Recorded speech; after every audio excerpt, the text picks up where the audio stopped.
Tremendous failures like Disney's live-action Snow White seem to have taught the corporation that when the fans respond to something being different than it was in the fairy tale, well, the next thing to do is to go ahead and make Sleeping Beauty Mexican.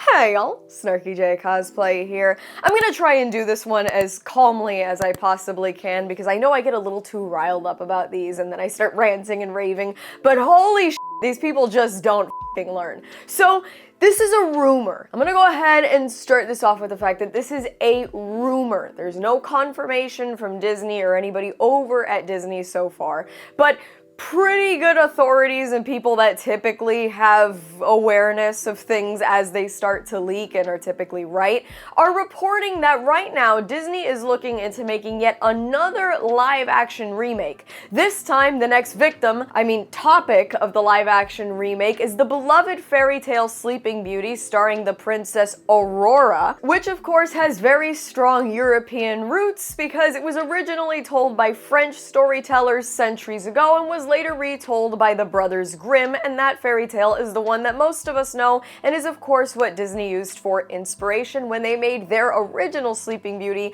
literal decades ago. Now Disney, as we know, has a long, storied history of creating beautiful, unique, enchanting fairy tales. Since 1938 with the original animated Snow White, we know that they are the studio that brings magic and technicolor and beauty and wonder and romance, at least until the past, decade, where now nobody can be saved by a prince and nobody can be left untouched by the trends of modern day storytelling. Now, apparently, they're going to take the story of Sleeping Beauty and have it retold in Mexico, which is a choice. I've recently seen the original Sleeping Beauty because it was never one of my favorite princesses, but I dressed as her for Halloween, and so I recently rewatched the movie, and the whole time, the thing that I couldn't get off my mind was, what would happen if she was Mexican? Said no one f***ing ever. I don't understand why they keep f***ing doing this. The live-action Snow White failed for a number of different reasons, but one of the big controversies right off the bat was the choice of Rachel Zegler, a half Latina actress, to play Snow White in all the ways that she was described. That was actually not my issue with the movie at all, and if you go back and watch any of my coverage with the movie, that was like the least of my concerns. That movie was just a disaster from start to finish, which is why I have no faith in any of these live-action remakes to begin with. But redoing the story of Sleeping Beauty in Mexico is so absurd to me, and what I find interesting is that I know for a fact Disney is gonna look at videos like this one and posts from people sharing similar sentiments, sharing the comments and all that stuff, and eventually when they do cast some Mexican actress to do this and they pick their filming locations in good old Mexico, they're going to go ahead and look at all of us and say, you guys are a bunch of racist bigots. You must really dislike Latinos and Hispanics, and you must really hate the Mexican culture. And they'll feel proud. They'll sit there in their white apologist suits and go, yeah, you see? We gave one to the Mexicans. Now we feel good about ourselves. I don't want anybody to think that I'm speaking for the Latin community, but as somebody who is Cuban Puerto Rican and is also really into the Disney princesses, come here, I want to let you in on a little secret. This is a load of bullshit. And I'm gonna tell you why. And the funny thing is that it's actually arguably the most racist thing that they could do. But before we get into that, here's a word from this video's sponsor. We are quickly coming up on the holidays, and every single year, without fail, instead of enjoying that turkey and relishing putting up the lights in the tree, you know what I spend my time plagued by? The thought of what the heck I'm gonna get my family so that they don't all end up with gift cards. Well, folks, that is where today's sponsor, Uncommon Goods, comes in. Uncommon Goods makes it easy to come up with thoughtful ideas for personalized, unique gifts for your loved ones.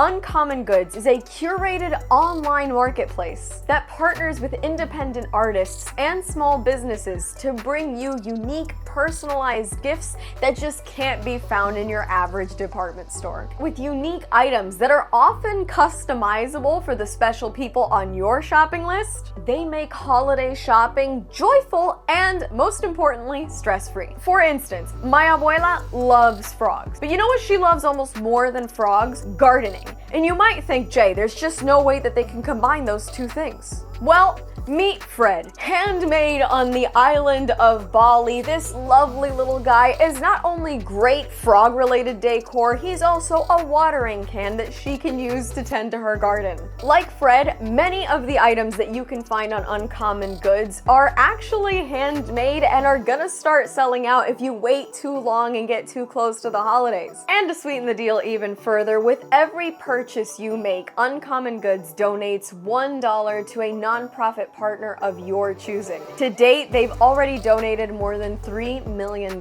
So this year, make your holiday season almost as unforgettable as Fred with Uncommon Goods. Discover one-of-a-kind gifts for everybody on your list and get 15% off the next gift on your list by using the link in the description or scanning the code on the screen. Aurora and Sleeping Beauty already has a long, beautiful, storied history. It's a great story, beautiful animation, beautiful designs, beautiful gowns. None of us are asking, I think that needs to be Mexican. Not one of us, okay?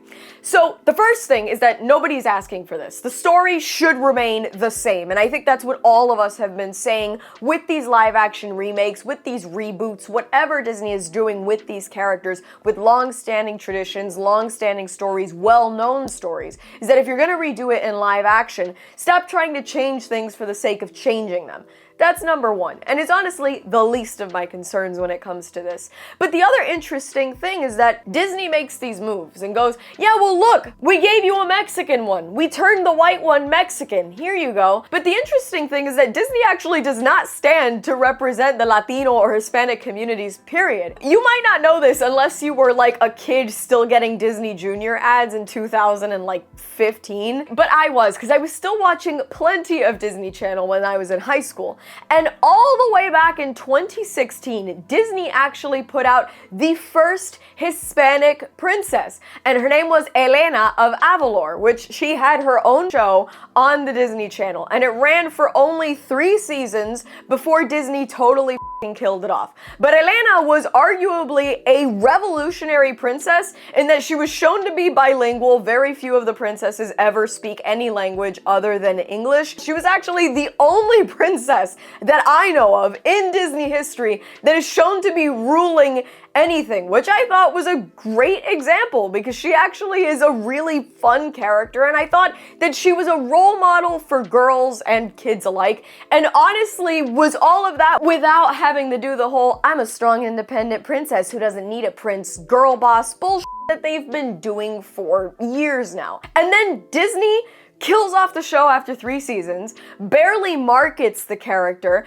and because Disney actually has weird rules about who gets called an official Disney princess in the lineup of official Disney princesses, Elena only got a few years of being marketed as a princess before she was actually completely erased from the Disney official princess lineup, so they had an idea for a Hispanic, Spanish-speaking princess that worked really well, and they chose to do away with her all these years. That show started in like 2015, 2016. They have had years to develop an animated film, or if they wanted to do the live action route, they could have done a live action film featuring Elena of Avalor if Hispanic representation was that important to them. And instead, they've chosen to do literally anything else while still preaching we're the tolerant, passionate about representation and diversity ones. Bullshit. They're not. And the other thing that I think a lot of people don't consider, there's so many facets as part of any Hispanic ethnicity. I mean, again, we're not a hive mind. We're very complex. Mexicans have different dialects from Colombians, from Peruvians, from Cubans, from Dominicans, from Puerto Ricans. We are all incredibly different. Even as far as people that are on the continent of South America or people that are in the Caribbean, there are so many variations within people that all speak the same language. We have different stories, we have different histories, different mythologies. And one of the cultures that has an incredibly rich history of stories, of folklore, of different mythology of their own, Mexico. My goodness, what beautiful culture, what beautiful art, what phenomenal stories. And yet Disney looked at an ethnicity and a civilization with hundreds of years of civilization, if you want to go all the way back to like the Aztecs and the Mayans. And Disney, in that mouse costume, basically looked at the entire history of the Mexican people and said, I want to make a story about you, but I think everything about you is so irrelevant and forgettable that we're gonna take a white European-centered story and just put one of you in it. Would that be good? Would that be good? Because I don't really give a shit to learn anything about your culture. Do we not see that as a problem? I mean, look, let's put on our selective outrage hats, right? How is it that Disney feels entitled to talk to me about representation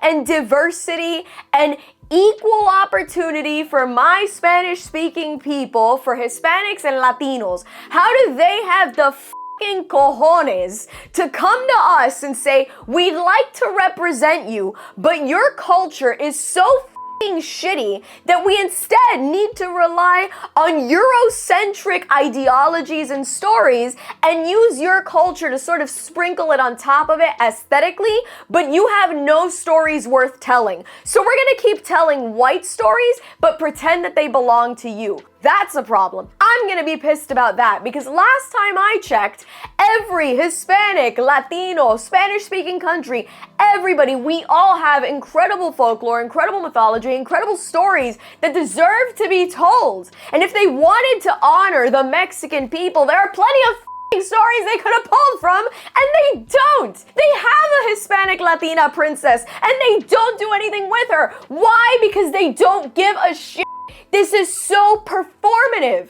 It's so performative. They don't care about Hispanic culture. They don't care about the Latinos. They don't care about people that speak Spanish. They don't fucking care. They will literally continue to tell white European stories with better branding and put people of color at the forefront of it so that those actors and actresses can take the brunt of justified internet outrage when people are pissed off that Disney is changing things for no reason, and they do it, well, because it works. Because it's easy to just go, we gave you one. No, you didn't. You changed something that we didn't need to be changed. You fixed something that wasn't broken with a culture that means nothing to you, that you don't respect, that you know nothing about. When it's Disney's turn to bend the knee to cultures that are not as inclusive as we are in the United States of America, they go, okay, because they'd rather make the money, because none of this means anything to them. So they'll stand on their little soapbox and call people on YouTube racist, bigots, transphobes, homophobes, misogynists, whatever thing that they can call us, ists and phobes, istophobes, if you will. They'll go ahead and call us that till they're blue in the face, but they still want to make their money. It doesn't matter to them. None of this has any meaning to them. So they'll go ahead and put out, most likely, their Mexican Sleeping Beauty, and they'll act like they're doing it as a gift to the Mexican people, when what they're really doing is looking the Hispanic and Latino communities in the face and going, you didn't have any stories worth telling. That's literally not the problem. You're misusing us. You're telling stories that aren't ours. If you wanted to tell your own story, tell it the way you told it years ago. You don't have to use us as the scapegoat for your bullshit when you're telling a story that's already to begin with. And let's just go ahead and talk about the fact that they're not going to make a good version of Sleeping Beauty, because Sleeping Beauty really is one of those princesses that doesn't work phenomenally well. She's arguably like the fourth most important person in her own movie because, you know, she does spend quite a bit of time asleep. You know, I mean, she's cute and she's charming and she's got a great voice and she's very creative. I like Sleeping Beauty, but she doesn't have a lot of personality. You know, because sleeping isn't a personality, and that's kind of what happens for most of the movie. So realistically, we already know that we're gonna get some Latina girl boss vibe where she maybe doesn't like the prince. I mean, we already got Rachel Zegler calling the prince in Snow White a f***ing stalker, and then they turn him into a thief or some nonsense. So that's probably exactly what they're gonna do with this movie, and they'll just piss all over the legacy of the original Sleeping Beauty, and then they'll call the piss color that the movie gets a sepia tone, because that's what Hollywood does every time they have to film a scene in Mexico. Cue the tumbleweeds and guitar music. I just find this whole thing so infuriating because we're just living in a culture where Disney literally does this on purpose. They continue to bastardize stories that don't deserve to be treated that way, and they continuously blame the fans when we don't like it. The issue at the core of this is the bastardization of these well-loved, well-known stories, and the fact that they want to sell them to you like you were wrong to love them all along, when you and your kids were collecting the princesses for years and Disney was just happy to sell them to you. There was nothing wrong with them back then when they were making millions. And not only that, but they fail to realize their own irony when they're calling for representation and diversity, but the only stories they want to tell are European ones. Their own stories. They're literally only taking those f***ing stories and refusing to tell the stories found on the other side of the earth. Let's go ahead and ask Mexicans what stories they want to tell. Let's ask people in the Caribbean what stories they have. If you care about the Spanish-speaking people, the Latinos, the Hispanics, ask us what we have to say. But you know, that's the direction that we're moving in. You give Sleeping Beauty a tan and give her a last name that ends in "ez," and well, we called it progress. And that's all from me. I've been SnarkyJay. Thank you so much for watching. Please don't forget to like and subscribe. For more SnarkyJay, be sure to check me out on Instagram. And if you'd like to support me, this channel, and my content creation, do check out and consider subscribing to my Patreon for exclusive photo shoot sets and cosplay content. I'll add links to all of those in the description below. And let me know if you would buy tickets to a Sleeping Beauty set in Mexico in the comments below.